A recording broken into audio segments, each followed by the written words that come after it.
All right, I will say good morning. Good morning. Let us begin. So we are continuing Mirz Hashem today in Perek Dalid of Shaar Habitachon. So we find ourselves again continuing about Perush Hachzek HaChamishi. So if you remember again, now we are in the fifth category. So the fifth category, in category number 4, we're talking about matters of ruchnius, matters of spirituality that only impact me. In category 5 now, we're talking about areas of spirituality of ruchnius which go ahead and impact others as well. This is actually very, even just the introduction, the way he frames this section is actually quite interesting. So he says as follows: what's the fifth area where we have to exercise bitachon? He says, fifth category are the spiritual duties that a person literally performs with his body that have the ability to either benefit or harm other individuals. For example, kitzdaka, giving tzedakah. Obviously, again, we'll see this entire list refers to mitzvos which involve other people and therefore in some way impact other people. Tzedakah, meiser, limot hachachma, teaching Torah wisdom to other people. Savos betova zarmira, so teaching other people to go ahead and do good, right? Proper conduct, avoiding negative conduct. Ulahashiv ha'amanos, teaching people to return deposits. Lahastir hasod, teaching people how to keep a secret. Interesting. Uladaber tov, to speak nicely. Lasos hatov, to do good. V'kibud avos, honoring parents. V'ashavas harishaim el elokim, and helping rishaim to do tshuva. Helping evil people, negative people, come and return back to HaKadosh Baruch Hu. V'horos b'nei adam darhei tuvasam, or teaching people ultimately again about what is good for them. V'lachmo aniyehem, to have compassion for the poor. U'l'rachim aleim, and to literally have mercy upon them. V'lispo cherpasam kishemeir osam el ha'avoda, u'miyachel osam u'miyarim bigmulu ba'onesh. And to be ready to go ahead and suffer degradation when you try to do the right thing by people. What I was supposed to say, so the truth is, there's a much longer phrase there. The idea, literally translated, it means the willingness to suffer degradation when you go ahead and you try to bring people closer to HaKadosh Baruch Hu, and ultimately again, miyachal osam, by informing them ultimately again of punishment and of reward. So I'll say that last section is quite interesting. In that last section, the Mechaber is saying that a person has to be prepared that in this world, when you try to do the right thing, especially about other people, the right thing is often not met with a round of applause by other individuals. And the right thing is often not even met with a smile or with a shkoyach by someone else. But sometimes the right thing is actually met, unfortunately, again, with degradation and with negativity from the other. One has to be ready to go ahead and deal with that. So I will say, it's interesting what he puts into this category over here, but the idea, the common denominator is, these are all matters which involve ruchnius, which involve spirituality, and involve other people. So again, here's the contrast. As opposed to in category number 4, where we were speaking about ruchnius, but it was my ruchnius. And really, it didn't involve anyone else. Category number 5 involves other people. So he writes, Afne yosha bitachon bazeh. So how does one have bitachon in this particular category? He says, Shia adam tzofein bilabavo kol ha'ma'asim ha'eleh v'hadom elahem. So a person ultimately, again, should have intention in his heart to do these kind of things and other things like them. V'yivchar asosam v'yisabev alehem. Then ultimately, again, make the choice to do them. Pursue the avenue, pursue the means that will help you accomplish. Kafi mashek damnu b'chilek haravi mechiv habechira aleinu l'skarev el elokim bilbad. So we'll say. So remember again. Essentially, what he does is he reverts back to category number 4. What did we discover in category number 4? That there's 3 steps. There's 3 steps in the performance of dynamic life activity. Number 1 is the choice. Number 2 is the decision to execute on the choice. And then number 3 is the actual physical execution. So the Mechaber says, essentially, how do you go ahead? What's the level of bitachon when it comes to matters of spirituality which impact other people, it's pretty much the same thing that we saw when it comes to matters of spirituality which impact yourself. What's my job? My job is to make the choice to do good to others. My job is to decide to execute on that choice. He says, "Leiskarif ela lokim bilvad," and when doing so, he says, "Kfi mashik danu b'chila karavi b'chiyav habechira alenu." Right, our job is to make the choice. Right, steps 1 and 2, make the choice and make the decision to execute on the choice. But I will say, here's what's interesting. He says, "Liskayev Elokim bilvad." What's important, and I will say this is especially important when going ahead and performing matters of spirituality which impact other people, is make sure you're doing it for God. Make sure you're doing it for God. V'lo liknos shame v'kavod b'neihem, not for honor in the eyes of other people. V'lo likavos hagmul mehem, and not for reciprocity. V'lo lihistarer aleihem, and not to have something to hold over the individual. See, also what the Mechaber is pointing out over here, something really incredible, which is a lot of times when we do things for other people, there's a whole bunch of other motivations that are driving that, right? Covet, I want reciprocity, I want honor, right? Or power that I want.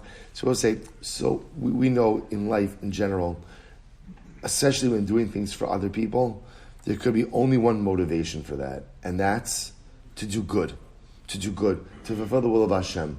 Right? I will say, because we all know this from life, when you do things for other people, there's really no telling what you're going to get in return, right? Sometimes you can get that covet and you get that effusive praise, and I will say the reality is that sometimes all you get is a slap in the face, right? And you're left wondering, what just happened over here, right? I tried to do something good, right? Who's the paradigmatic example of this?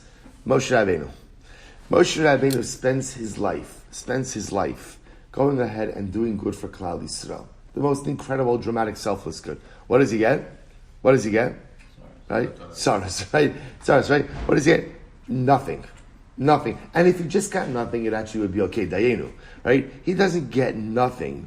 He essentially gets beaten down every single time there is an opportunity. He does get thanks from them, right? When does he get thanks?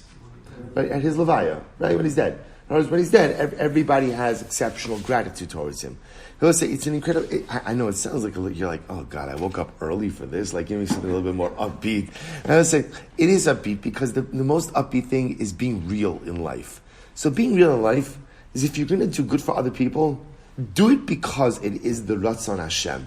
Because that's what HaKadosh Baruch Hu wants. Don't do it for any other reason, because chances are, whatever other reason you're hoping to get from that, it's not going to materialize. Or it's not going to materialize the way that you want it. And so, if you're doing good for other people because I want something from them, or I want them to be indebted to me, or I want them to feel good about me, chances are it's not going to happen. So if you're going to do it, says the Mechaber, do it for the right reasons. Do it simply because it's what your Father in heaven, it's what HaKadosh Baruch Hu wants you to do. That's it. It's so profound. It's so profound. It's so good to live life being real, right? It's the best thing in the world, because so often we do things and we have all these ulterior motives, and then they don't materialize, and I'm so upset. So you know what happens? I end up doing something nice for someone. I'm so upset at the way they reacted. So what happens? I'm like, I regret it. So now I'm angry that I did something nice.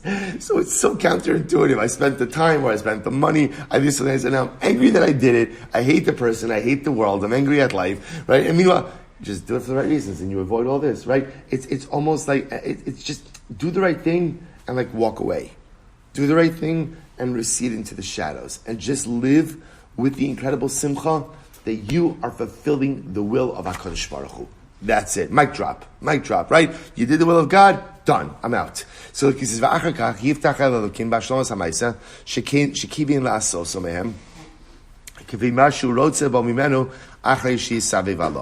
there's the idea, after going ahead and doing this, after doing the good deed, now remember, same thing as category 4, right? The only thing you control are steps 1 and 2, the choice and the willingness and the decision to execute on the choice.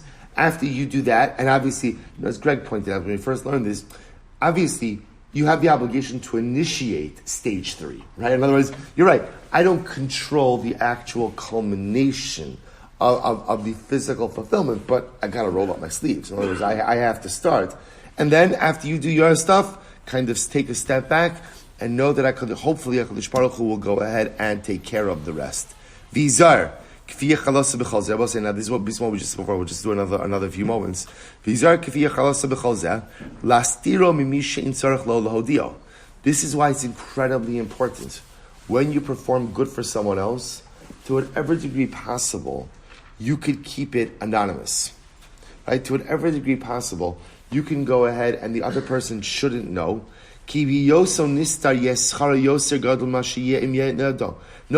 Because when you perform acts of chesed and you do so, right, in obscurity, in anonymity, there's even greater schar than when you're known. We'll say, now, by the way, I'd point out based on what we learned, it's not just that there's more schar. The truth is, we'll say, as crazy as it sounds, sometimes there's even more personal fulfillment when you do something with anonymity, right? Because what's the great part of doing something with anonymity? You don't expect appreciation. No expectations from the other, right? In other words, right, I go at whatever the chesed is, right? I'm doing something nice with someone, and they don't even know that I did it. And so the truth is, like, I have zero expectations of the other. And that's liberating. In general, it's liberating in life to live without expectations. We go at this so often. So we walk around life with so many expectations of other people, right? I expect this of my wife. I expect this of my kids. I expect this of my friends. I expect this of my employees or employers, whatever it is, right? And I'll say, you know what? The reality is, 9 out of 10 times, you know what happens? People don't meet your expectations. Now, that's not necessarily an indictment of people. Sometimes it's just because I walk around life with unrealistic expectations of everyone around me. The best thing is when you walk around with zero expectations, everything is a beautiful matana. So when you do chesed and anonymously, there's no expectations. So I do what I'm supposed to do, and I'm filled with simcha, because I'm not waiting for the text message that says, "Thank you so much. You are the best thing since sliced bread." Right? And I'm not waiting for anyone to I'm not waiting for anything. I did what I'm supposed to do. I fulfilled the Ratzon Hashem, and I'm ready to move on to the next accomplishment in life. But sometimes in life, you can't do chesed anonymously, right? Sometimes in life, again, I can't do it. And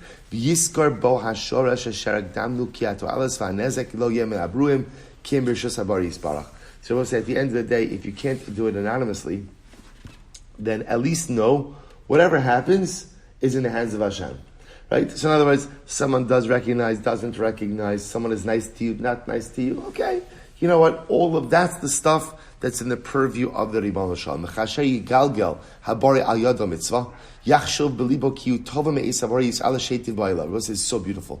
When HaKadosh Baruch Hu enables me, gives me the opportunity to perform a mitzvah, ultimately I'm going to say he should thank Hashem for the chesed. Opportunity to perform a mitzvah which impacts others is in and of itself a chesed from Hashem. Isn't that a beautiful way to look at it? In other words, so when I get the opportunity to perform chesed, if I have an opportunity to perform chesed from another person, that in and of itself is a chesed from Hashem to me. That's what a beautiful way to look at things. But it's not just chesed. When I have the opportunity to perform something that positively impacts the other, that in and of itself is a form of chesed from the Ribbon Shalom. And I should have akar satov.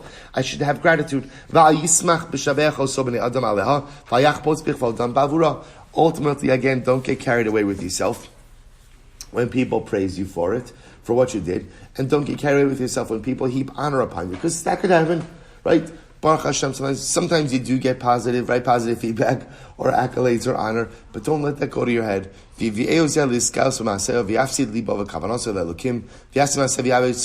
if you get carried away with the praise, with the accolades and with the honor, ultimately, again, that causes me to become arrogant. And of course, once I become arrogant, I lose out on all of the accrued and acquired ruchnius from this particular act. Also, we'll talk about this in greater detail in Meretz Hashem later on. So therefore, I will say in this fifth category of talking about matters of ruchnius which impact other people, we follow the same basic three-pronged model I control the choice to do good, the decision to act upon that choice, and again, the responsibility to initiate the physical fulfillment, recognizing that that is in the hands of HaKadosh Baruch Hu.